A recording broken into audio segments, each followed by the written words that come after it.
This is Awareness Explorers.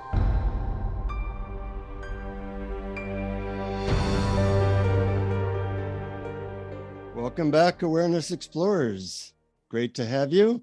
I am the co-host, Jonathan Robinson. I am with my other co-host, Brian Tom O'Connor. And today we are going to be exploring exploration, or the art of how to explore. You know, we've gotten a lot of comments over the 3 or 4 years we've done this, Brian, where people, say, hey, you guys, work well together and you're good at exploring things. And we've even gotten comments, how long did it take you to think about these topics? And it's really very short. Sometimes it's just a few minutes right before we go on the air. But we have a method to our madness as to how to explore any topic. And we want to teach people how to do that. And there's a lot of, as you and I explored before this podcast, there's a lot of distinctions as to how to do that most people don't know about. So we'll certainly talk about that. But when we came up with this topic of exploring how to explore a topic, what popped into your head? Well, first of all, I really enjoy our planning sessions before we have a topic. You and I usually get together, and sometimes we do a little planning before we go on, but most of the time we meet a few days ahead and have a really long conversation at the end of which we said, gee, we should have just recorded that, because they're really interesting conversations. And we never know whether a topic is going to work. We try out a topic and we talk about it, and we say, I'm not sure. But then something clicks on certain topics where we both find it really interesting and find it has a lot of different facets. And one other thing I might add is that this is something that we hope to help you folks out there do with your friends and fellow explorers together, exploring topics. Absolutely. That's basically what we hope to accomplish in this exploration, is teaching what are the elements of exploration. And one thing I would disagree, every time we mention a topic, we always at some point end up exploring that topic. I don't think there's been a time where we said, no, we don't have enough material, because there's always material to explore any topic if you are good at exploring topics. And if you're not good at exploring topics, no topic is good to explore. People, God or life or the meaning of life or politics or anything has plenty of room for exploration, but not if you have a closed mind. So I think the first step is you have to have the right mindset to explore. And the right mindset certainly involves curiosity. It certainly involves open-mindedness, but it also involves a method or an idea that comes from improvisation, which is yes and. When somebody says something, you don't say, that's no good, or I don't agree with that immediately. You say, well, there's some truth to that, or yeah, I agree with you. And so you're always going deeper rather than stopping the exploration. Because when you disagree with someone without adding something to it, then you don't really get anywhere. Yes. And one thing I was absolutely fascinated with when we talked about it is we were talking about, well, how do you do spiritual exploration with your friends or your family? And you said, well, how do you do it? And I said, I'm not sure. I just kind of wing it. And I said, what do you do? And you said, well, I have a formula. And then we went through it and you listed 10 steps to this formula, which I thought were really terrific. I hope we can cover some of them today. I'm sure we will. I'm sure we will. And I was just doing that off the top of my head. When you ask a good question, like what's the formula, I had to come up with something. And that was the beginning of our exploration. But, in terms of the right mindset, before we go into specific questions and techniques, I think you have to realize that you're not the world's expert, and that the people you're talking with, whether it be one person or a group, that they all have a piece of the puzzle. Everybody has a piece of the puzzle. And when you realize that you only have one piece of the puzzle, or maybe a couple pieces, and other people have other pieces, then it opens your mind a bit, and it allows you to realize that it's a collaboration to go deeper and to learn new stuff in any topic you're exploring. That it's not you lecturing, it's not you explaining, it's you collaborating with other people, just like a band plays music. And if the drummer takes all the sound of a band, you don't have a song, you have a solo, and that's not real exploration. That's right. Not everything is more cowbell. Yeah. I actually talking to a really good friend, and I asked her what her advice was in exploration, because she's quite good at it. And she said it's important to not have an outcome in mind. Like, I'm trying to get you to see the light, Brian. And sometimes I fall into that, but it's better when I don't have a clear outcome in mind. And we are doing this to dive into the unknown together. Right. And this is not only good for exploring particular topics related to spirituality or any topic. These are principles for every conversation that you have or every interaction with other people. Because we often have conversations with people and we're not really listening to each other openly. We're sort of planning what we're going to say. And so I think that Can you say that again? I wasn't listening.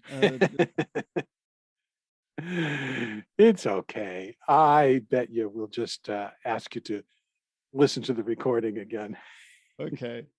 But listening, speaking of listening, that's such an important skill. And as a matter of fact, the guided meditation at the end of this is going to focus on actually listening from awareness as a skill that you can apply both to spiritual exploration of topics and to any conversation that you have in your life.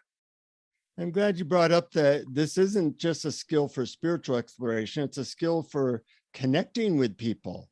Yeah. And listening is certainly a part of that. And the good news is that most people are terrible listeners. So if you just become a mediocre listener, you'll stand out as being something special. It's really not easy to listen. You really have to let go of your position, let go of your rehearsing your rebuttal, let go of having an agenda to really listen to what somebody has to say. And that, in a way, nowadays is like a spiritual quality, because most people don't know letting go of agenda, letting go of rehearsing well enough that they are actually good listeners. That's right. And you mentioned having a position. Positionality is one of the major obstacles to spiritual awakening. This sort of being so attached to your position, when in reality, our true nature has no position. Mm-hmm.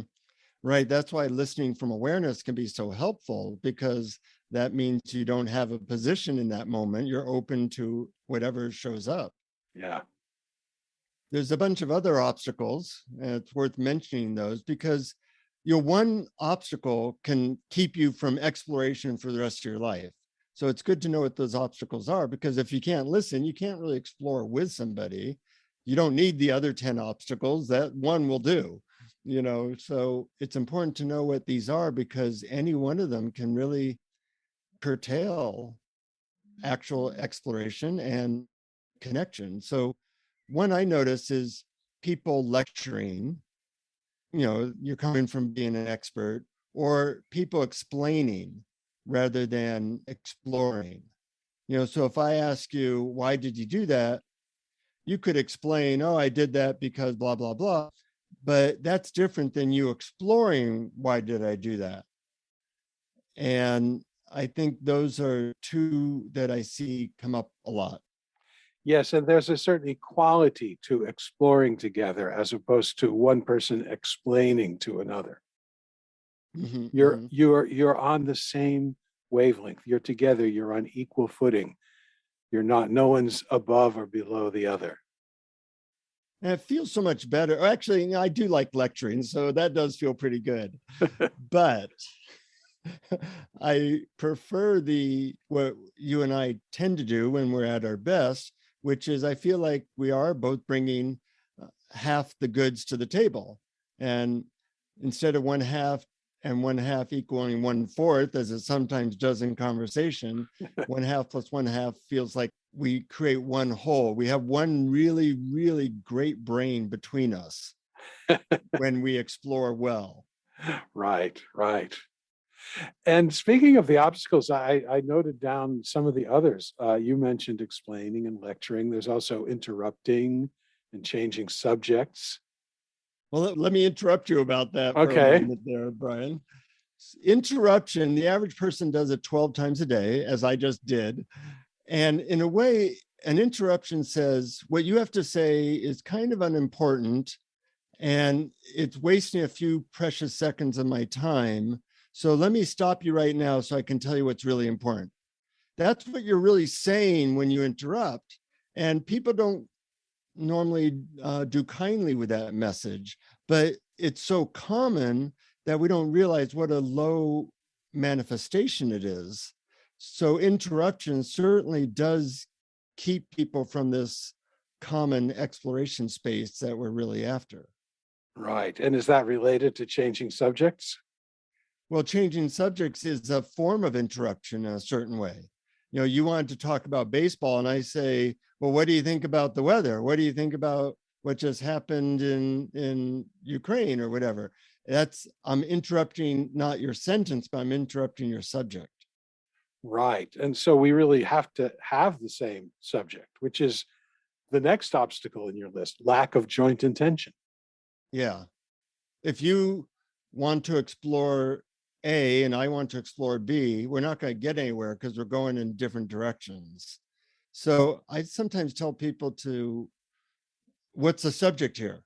What is it that we're trying to explore? What's the topic? Because you need buy-in from everyone on the same topic, or you're not doing exploration. You're just shouting at each other and hoping somebody dominates in that case. Right. And how would you define buy-in? Would you like to talk about exploration, Brian? Sure. Yeah, that's buy-in. Okay. Would you like to talk about politics, Brian? I'd prefer not to. That's not buy-in. Okay. Very good. It's simpler than I thought. Yeah. And it's important that you find something that both people or more agree that, yeah, let's talk about that. Right. Because when one person dominates, which is another obstacle, then you're not really doing exploration, you're doing a lecture. Right, right. Another obstacle that people have is that they think they're talking about the same subject, but they're not really talking about the same subject. So one of the times when I was on the Oprah show, she was taking questions from my book called Little Book of Big Questions. And she was taking it to the audience. And she asked a woman, do you believe in God? And the woman said, absolutely not. And Oprah said, well, do you believe in a loving force in the universe? And the woman said, yeah. And do you believe that loving force has intelligence and we can tune into that through listening or through our hearts? And the woman said, absolutely. And Oprah said, well, that's interesting because that's my definition of God. So in my definition of God, you believe in God. In your definition, whatever that is, ends up it was a man with a beard that was in the sky that smited people. She did not believe in it. Smited, is that a word, Brian? It might be smote, but Smote. I totally knew what you meant when you said smited. And smote doesn't really sound like a past tense word, does it? Right, right. But, so you have to define terms, otherwise you might not be talking about the same subject, even though you think you're talking about the same subject. Yeah, that's right. When I was in a spiritual group for 26 years that was very good at spiritual exploration, and we would do it, and we kind of had certain techniques we used, and we were aware of certain obstacles. And when I left the group, I realized that people don't have any training in this. It's not like you need a 20-week course. I think everything I know will be covered in our exploration today. But I realized, oh, people don't know how to do this. What they do instead usually is everybody just gives their opinions.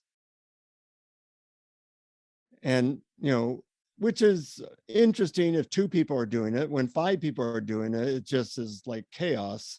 And there's certainly no learning going on.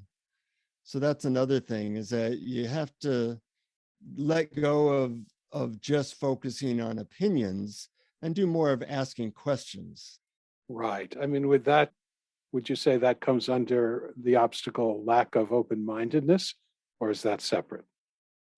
No, I think it's separate, because you can have an open mind and still give your opinions, but if you're just giving your opinions, it's going to keep you from exploration, as will not having an open mind will also keep you from exploration. That's right, right. And the last obstacle you mentioned was lack of silence or space. It's hard to do. Yeah. Why don't you talk about that? Well, we do, by habit, tend to want to fill in the gaps. Yeah. And sometimes we're not comfortable with quiet moments, except for people we are really comfortable with. And it makes life so much easier, or makes interaction so much easier, when you're okay with not talking for a moment.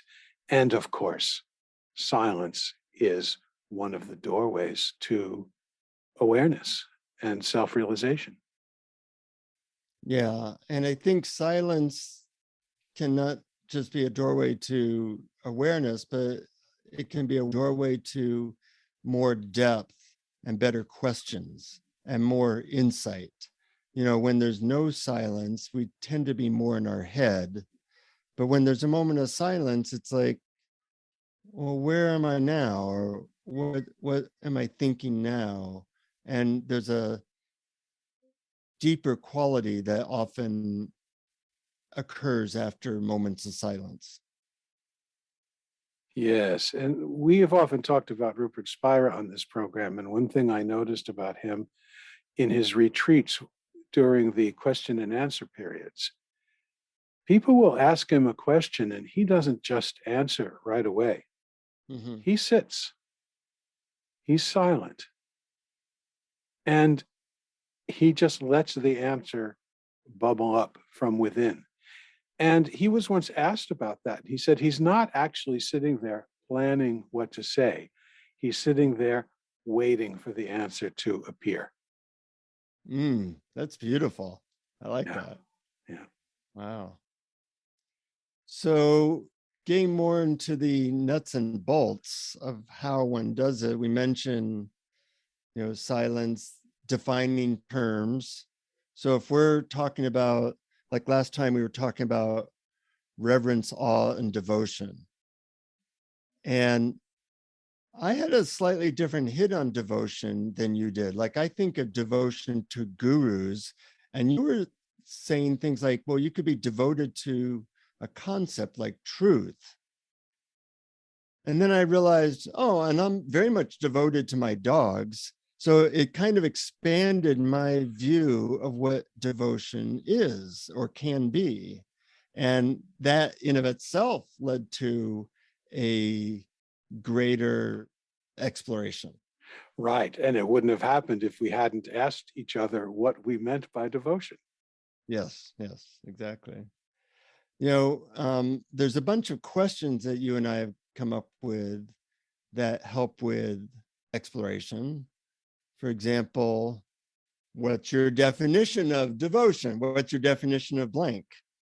Or why do you think that? How do you know that? What's your experience of that? What are the implications of that thought? What are your own thoughts on that? These are all open-ended questions that tend to help your partner in exploration to explore. That's right. Those are hard questions to ask for people who want to do all the talking, but they're really easy for people who know how to listen. And, sometimes you will get in a group. I think I probably do more talking than you on this podcast, but that can also be a paired, that can be, we work differently. And the fact that I have more of a big mouth, maybe, and you ask more questions, or you have a more poetic way of being, actually can work well as an exploratory team. Not everybody's a pitcher. There's a pitcher, a catcher, or, a first baseman, and that creates a team. That's right. You don't all have to be the same. There's often, like in classic comedy acts, there's a straight man and a banana, a top banana, like Abbott and Costello. But certainly I've never felt like I had to struggle to get a word in edgewise. So I never actually noticed that you do more talking than I. Oh, good. That makes me happy to hear. Sometimes I worry about that, but I'm glad that you don't have that experience. So what is your experience of that, of how much we each participate, or how we each participate differently? Well, we just listen to each other and we see, well, how does that, we look inside and see how it's landing, and then Yeah. see what it engenders, what it sort of stimulates in our own thought or our own feeling and experience. But a lot of it has to do with the fact that because we're talking about awareness, because we're talking about this kind of spiritual topic, we actually both sort of naturally fall into that space where we're sort of experiencing our conversation from awareness, from the background, and we're not so much forward minded, even though we have the topic in mind and we have the time that's allotted in mind and all of that stuff. There's a feeling about it that's different from most conversations that I have with most people. Yeah, there's a curiosity. I guess you could call it an exploratory feeling. We might want to call this podcast Awareness Explorers. Good title. I wonder if somebody's already come up with that. And also throwing a little bit of humor, and the fact that you actually often will laugh at something that I think is humorous is helpful. It's kind of like a lubricant. Yeah, exactly. Yeah. So another how to do this is the don't know mindset, which is really something you have to discipline. Like, let's say we take the topic of humility, which we did a couple times back. We both have been around the block. We think we know what we know about humility. But the question is, what don't we know about humility? Because in the whole topic of humility, if that was 100 units, you and I probably each know 20 of those units. So what don't we know? And what do you know that I don't know? And that's really exciting, because I love learning.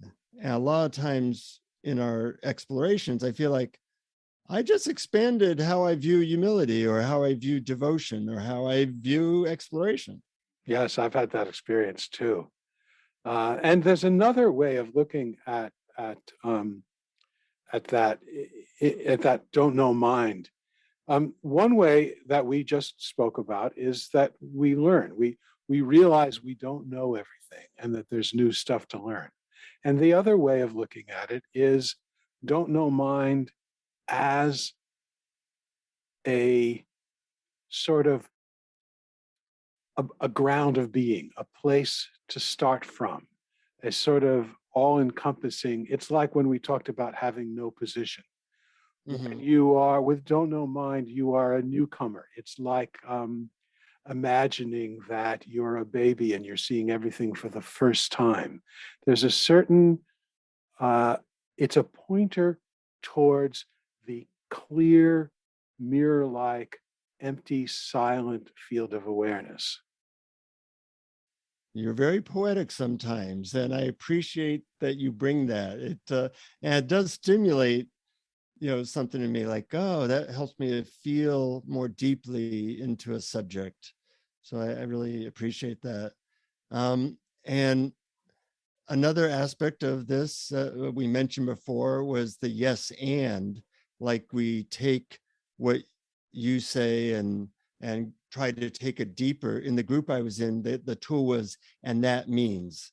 So I say, devotion is something that you can feel towards animals. And then you might say, and that means that we can expand beyond gurus and even animals to even concepts or to nature. And then I might say, and that means that devotion is probably available all the time, but we have put it in a box. And you keep like using those words to trigger you into taking a subject a little bit farther. That's right. Funny though, I didn't come up with and that means in response to that, because I thought that was pretty complete. You can always, well, okay, this is another aspect that we sometimes keep ourselves from leaping into not knowing what we're going to say. Right. So, you thought, oh, that's pretty complete. You didn't have an immediate response. But what if you had said, and that means, and you don't know what you're going to say next? You then wait for something to come up and you hope that sounds reasonable. But that willingness to take these little risks of not knowing exactly what you're going to say is part of exploration. And that means that I was actually listening as opposed to thinking about what I'm going to say next and taking it in, which brings us to another point in your formula, helping other people feel heard through active listening. Yeah, because you got to create safety. If I'm interrupting or if I'm saying, nah, I don't agree with you, that's an idiot idea or something like that, you're going to have a harder time revealing your innermost thoughts. So when I say, yeah, that's so wise, Brian, or I like how you say that, it's another lubricant to help make it easier for people to feel safe enough to venture a little bit into unknown territory. That's right, because we tend to shy away from unknown territory. But when we feel safe, then we can. When we don't feel like we're going to be jumped upon or criticized, when we feel heard and when we feel that what we say is valued, then we're bolder and braver. Absolutely. And the feeling of being in unknown territory together is such a joy. When people laugh together or sex or any group activity where you feel like you're really in the moment together, it doesn't get much better than that. And you can't have sex with everyone. I've tried, and creates problems. and some people you can't laugh with because they don't have a sense of humor, but you can, for people who are your friends, potentially explore things together and get that feeling of we are in unknown territory together and we don't know what creative thing is going to occur. Right. Now, we're coming to the end of the notes that I took of the 10 elements of the formula that we talked about when we were preparing. And the 10th one was related to other concepts or metaphors. Yes. So in what I just said, I might say, well, have you ever done something where you don't know the outcome, but you're willing to do it? Maybe you're playing guitar and you're trying to write a song. Well, you're in the unknown and there's an excitement to it. Or you're writing something, you don't know how the writing is going to go. Or you're painting something. It's that creative impulse.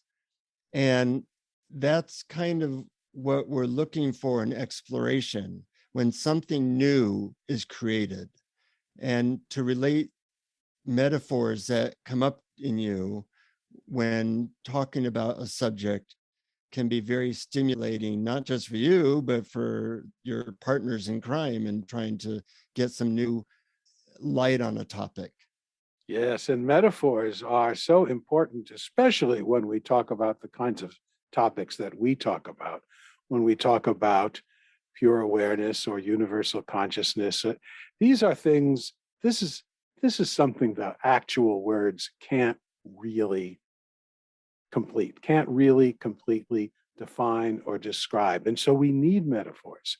We need the finger pointing to the moon to help us get a sense of it, to turn our direction around, back inward to ourselves, to pure experiencing, to beingness. Yeah, words are, well, the term my old teacher once used is words are turds. At least for explaining ultimate reality. And like, let's say we were exploring the topic of words, their limitations. We'd say, when I say words are turds, that explains a lot. You That's don't have right. That's right. I like to, oh, go ahead. Well, trying to describe reality with words is a little bit like trying to describe color to a blind person. Yeah, good metaphor. Because words are basically designed to make distinctions between things. And something that's designed to make distinctions between things isn't the right tool that's going to help us realize that there is no distinction between things, that there is only one thing going on, that all is one, that's just universal consciousness.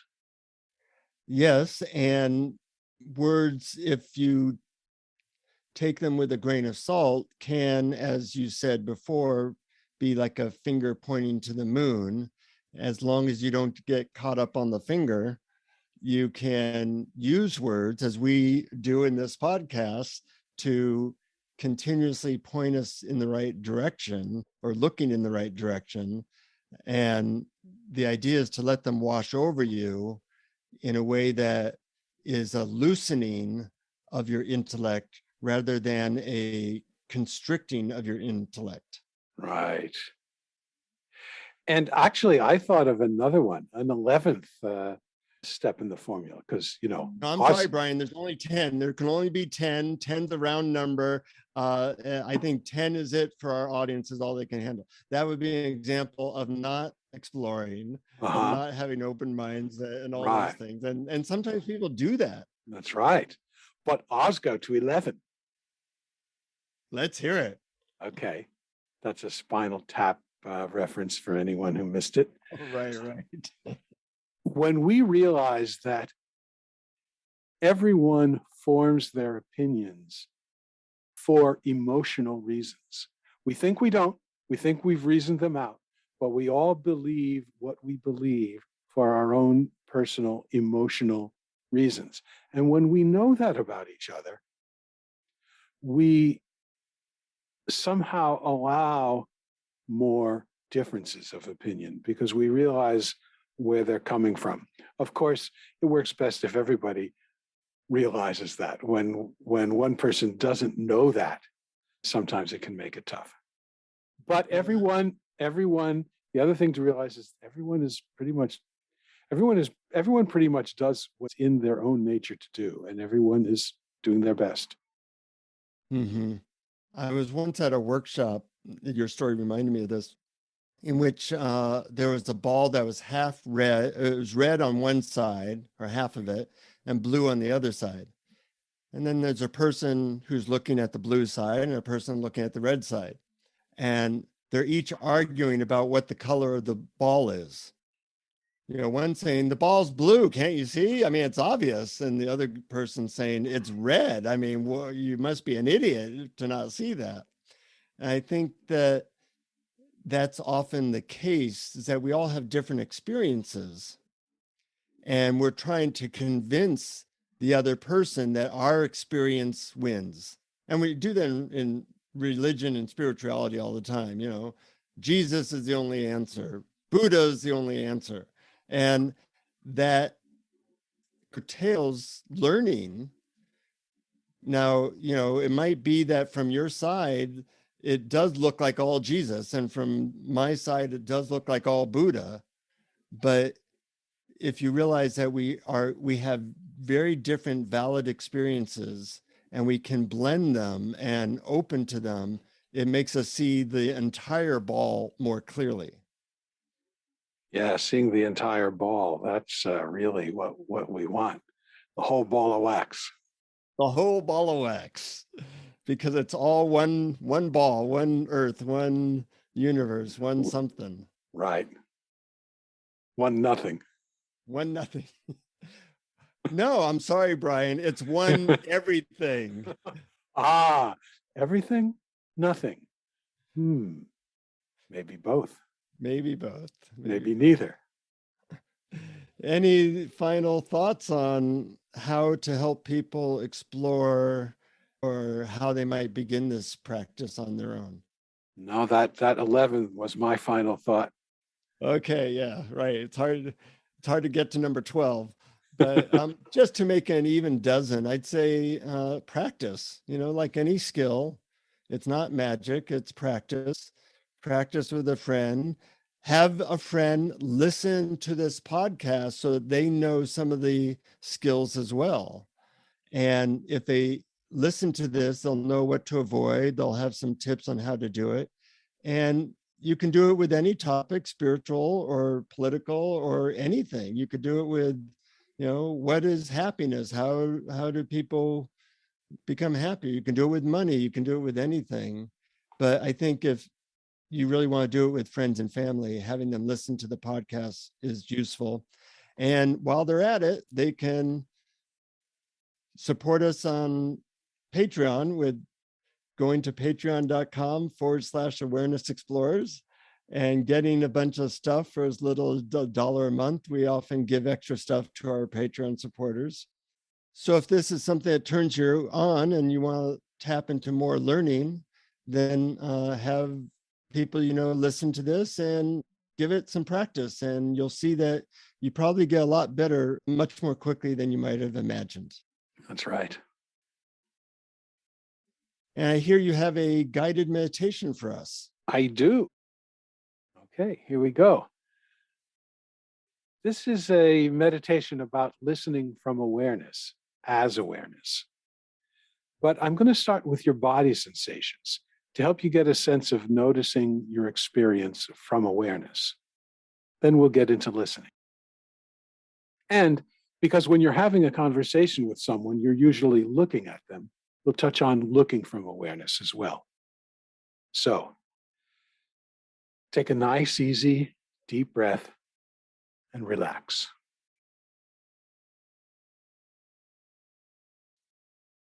Take a quick inventory of what is appearing in awareness right now. Start with your body. What body sensations are appearing in awareness right now? Maybe there's a sense of weight or pressure on the chair or the floor. Maybe there's a breeze on your skin. Maybe there's a sense of tingling in your hands or your feet.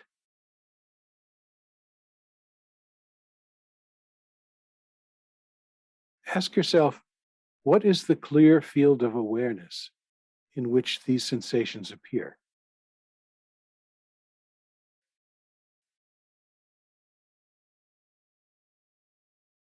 That is the background of your experience.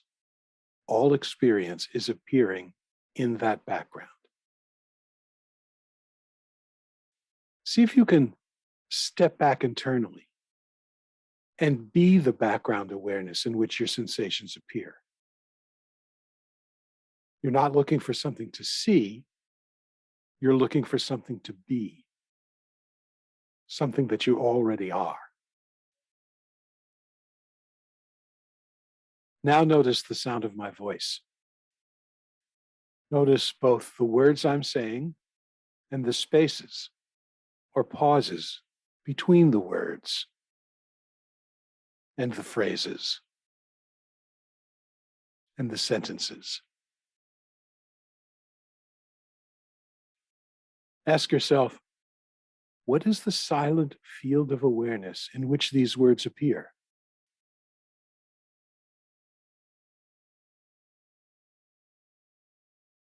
That is the background of your experience.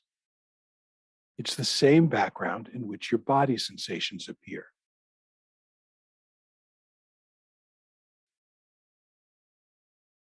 All experience is appearing in that background. See if you can step back internally and be the background awareness in which my words appear.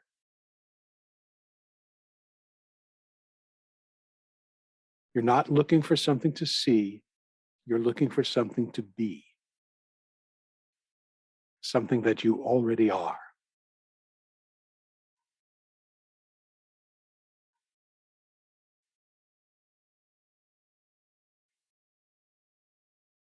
Notice that you can experience your body sensations and the sounds of my words at the same time. Not only at the same time, but in the same clear, silent, spacious field of awareness.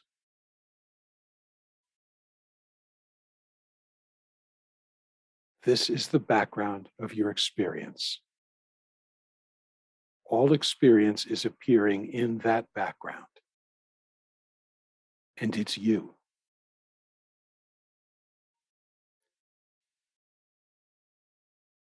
If your eyes are closed, open them as much as is comfortable and notice what's appearing.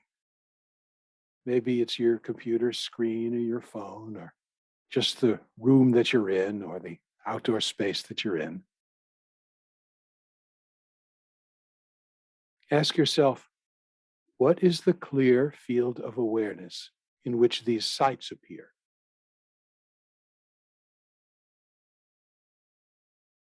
That is the background of your experience. All experience is appearing in that background.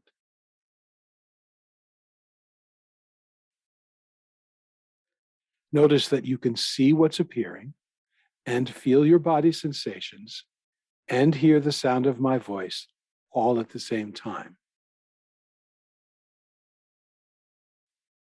Not only at the same time, but in the same clear, silent, spacious field of awareness.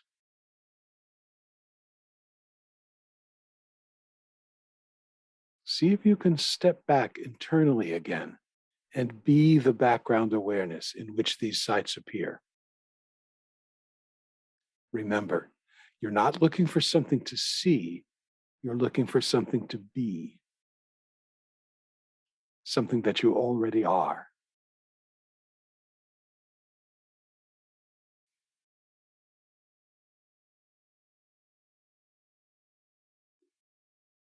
Now return to focus on my words, but listen from awareness, as the background, behind and before.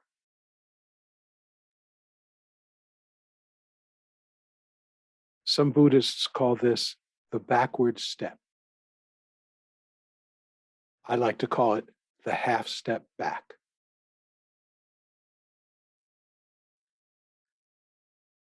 Just listen to the words from the background of awareness.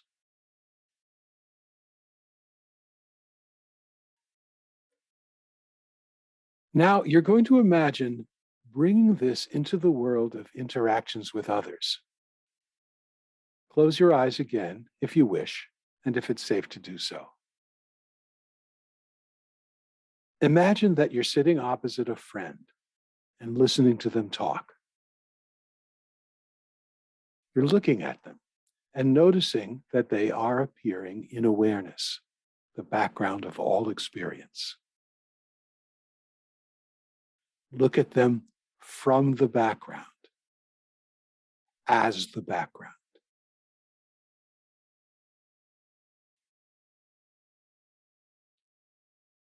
Listen to the words they're speaking. You're listening to them and noticing that their voice and their words are appearing in awareness, the background of all experience. Listen to them from the background as the background.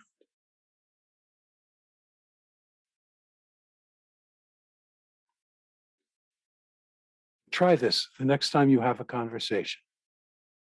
Start with someone you trust, someone with whom you don't feel you have to defend any of your ideas or actions. With practice, you can work up to more challenging people. Remember, listen from awareness, from the background. Be the background. Be awareness as you listen. Don't plan in your mind what you're going to say in response. Just listen from awareness as awareness. Knowing that the other is seeing and hearing you from the same background of awareness that you both are. Clear and mirror-like. Try it more than once. After a while, it'll become second nature, and listening from awareness will open you to notice more and more of what the other person is communicating without the self-conscious churning that used to occupy your mind as you listened. It's a gorgeous paradox that when you listen from awareness as awareness, you're not focusing on yourself, your personality, your opinions, your ego, but instead, you are more easily focusing openly on the other and hearing them deeply. Now, take another easy, deep breath, and at your own pace, open your eyes.